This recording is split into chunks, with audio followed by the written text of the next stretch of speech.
Hey everyone, welcome back to the Mass Retirees Weekly Update. Today's Friday, May 10th. I'm Sean Duhamel. Thank you so much for joining with us and tuning in again this week.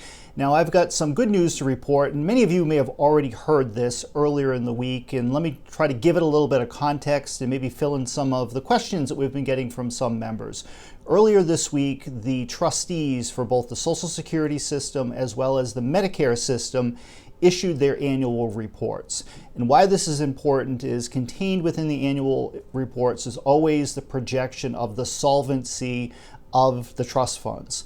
Social Security Retirement has a trust fund and Medicare Part A has a trust fund. Both of those trust funds are funded exclusively through the payroll tax. So in other words, it's the FICA tax that's withheld from all of our pay if we're covered by either Social Security and or Medicare. Now, up until just recently, the solvency, the date in which the systems would no longer have enough money to cover all of the claims, all of the beneficiaries that are owed, those dates of insolvency have been quickly approaching. And the pandemic and the unemployment that resulted early in the pandemic and so forth just really accelerated and created more of a problem. However, the good news is that due to a strong economy, near full employment across the country, and an economic outlook that is pretty positive going forward in terms of employment, and there's no signs of a recession on the horizon, the projections for the solvency of both systems have been increased. So Social Security, up until this report, was scheduled to become insolvent, again, not having enough money to pay claims, would become insolvent in 2034. The new report adds an additional year to solvency. So as of today, the system is due to become insolvent in 2035, so 11 years from now. On the Medicare side, things are even better in terms of the projections going forward. Up until this week's report, Medicare was scheduled to become insolvent in 2031, so just right around the corner from now. The new projections extend solvency for 5 full years to 2036. So while we're not out of the woods by any stretch of the imagination, this is good news. It provides more time for Congress to deal with this. Hopefully, if the economic good news, so to speak, continues, perhaps we'll add additional years of solvency down the road. Now, you'll hear some pundits and others may speculate that Social Security is going to go broke in 2035, or that Medicare, quote unquote, may go broke in 2036. That's not the case.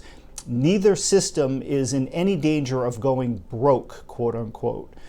The danger is that once you become insolvent, what that means is that there is not enough money coming into the system through the payroll tax to pay for either Social Security retirement benefits or the claims that would be coming in through Medicare Part A, which largely covers hospitalization.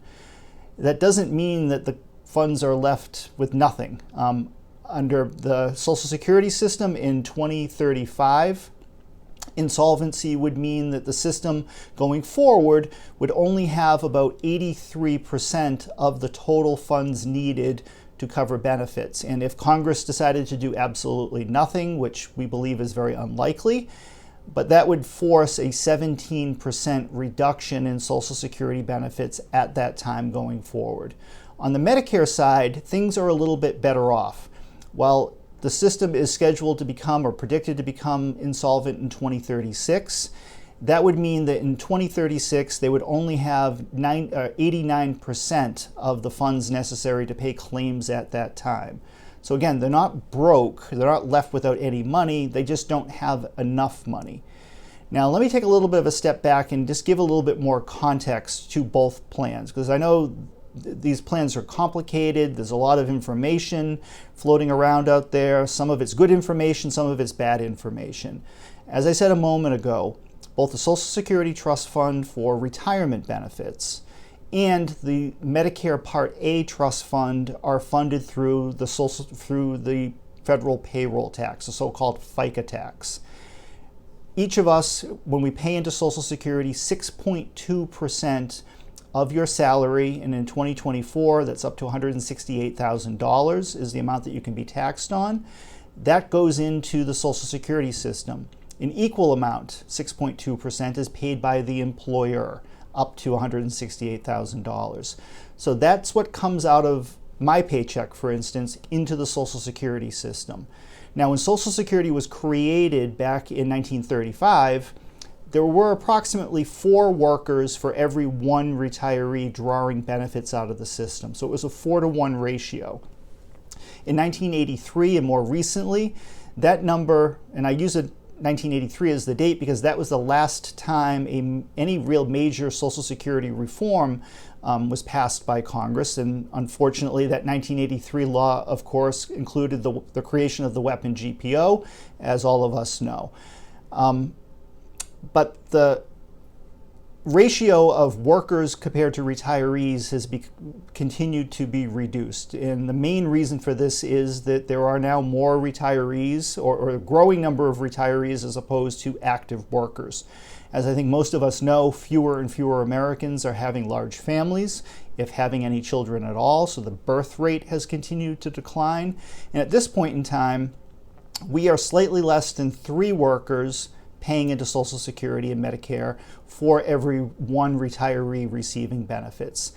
That number is anticipated to drop to as low as 2-to-1 going forward in the not so distant future. And that's where really things get complicated. We will not have enough money coming into the system to pay for benefits at that time. So again, all of the money that is being utilized to pay for Social Security retirement benefits comes through the payroll tax. There is no general fund appropriation or other federal taxes used to fund the Social Security system. And why that's important, not only for the overall system of Social Security, but also when we talk about weapon GPO. That's been one of the hurdles that's really been difficult to overcome, because whether it be repeal of the 2 laws or reform of those laws, that will add additional costs to Social Security. Now, we can argue all day, and we do, that it's your money, you should get every penny that you paid in, nothing more, nothing less. However, the fact remains that if those laws were to change today, there is a new cost put on the Social Security system, and that money has to come from someplace. And again, it is a self-sustaining system. Now, Social Security retirement is very different than the Social Security disability system. In order to qualify for Social Security retirement, which is what we're talking about today, you have to have at least 40 quarters as the bare minimum. You have to be at least 62 years old. The other way you can qualify, of course, is through your spouse for a Social Security spousal benefit. And you need to have been married for at least 10 years to that person in order to qualify for a spousal benefit. But those are the only 2 ways that you can be eligible for a Social Security retirement benefit. And again, the money to pay for those benefits comes out of the Social Security Trust Fund, which is a very different system and setup than the Social Security disability. And I know sometimes people get the 2 programs confused or think that they're all one and the same, and in fact, they're not. On Medicare, eligibility runs pretty much in parallel to Social Security. So you need 40 quarters, but you have to be 65 years old. You cannot, as a retiree, collect earlier than 65. Now, there are several million Americans insured through Medicare who are below the age of 65. They tend to be disabled children and others who have a serious disability and are part of the Medicare system rather than being on the Medicaid system. They're 2 separate plans. But for the most part, Medicare insures retirees. And again, you need 40 quarters and you have to be 65 years of age or qualify through a spouse. Now, in terms of earning your 40 quarters, as all of you know, Massachusetts public employees do not participate in Social Security. We never have. However, starting in April of 1986, anyone hired by the government, whether you work for the state, city, town, county, as a teacher, firefighter, police officer, elected official, everyone hired from April 1st of 1986 going forward to the present day pays into Medicare. So more and more retirees are being eligible for Medicare, while you may not be eligible for Social Security because you didn't pay in and earn a Social Security retirement benefit. So those are the differences in terms of, or the basic function of how do you become eligible for those plans. Now let's talk a little bit about Medicare in particular, because as you know, there are several different parts of Medicare. And Part A is funded through the Medicare Trust Fund. That money comes out of the payroll, is part of the payroll tax, just like Social Security. It's a lower percentage. A portion of it is paid by the employee and the employer. And those go into the Part A trust fund. 90% of the funds to pay for Part A come out of the trust fund. So in a sense, we're prepaying our future health insurance benefits through our Part A contributions when we're working. The other 10% of federal funding for Part A comes from a variety of sources. About 7% comes from the taxation of Social Security benefits that are applied to higher income retirees. And then the other 3% come from a variety of different sources at the federal level. But again, 90% comes out of the trust fund. Now, in terms of Medicare Part B, which you would pay if you're eligible for Medicare and you're receiving a Social Security check, that Part B premium is withheld from your Social Security check. If you're not receiving a Social Security check, you're directly billed on a quarterly basis by Medicare for your Part B premium. The Part B premium is funded completely different than Part A. 25% of the Part B premium comes from the total, I should say 25% of the total cost of Medicare Part B comes from the Part B premium paid by retirees. You're responsible for 25% of the overall cost. The other 75% comes from the federal government's general fund. So it's just general tax dollars being used to fund the government share of your Medicare Part B. So those are very different. Medicare Part B is not part of the report that was just issued this week because there is no trust fund, so to speak, for that particular plan. Now, going forward, and while we have additional time to figure this out, our hope is that Congress tackles this sooner rather than later for a few different reasons. On the Social Security side of things, the sooner Congress tackles Social Security reform in general, the sooner we will have a more broad-based reform of the windfall elimination provision and the government pension offset. And as we've been explaining in recent weeks, we don't believe that full repeal or a large wholesale bringing an end to weapon GPO are going to be possible absent a larger reform. We're going to continue to do everything we can, obviously, to bring about change sooner rather than later, even if that change ends up being incremental. But a larger reform of the overall program, we believe, is necessary to tackle these bigger issues. The other big thing in terms of why we hope this happens sooner rather than later is that the longer Congress waits to address this, the fewer options they're going to have available to them to fix the problem.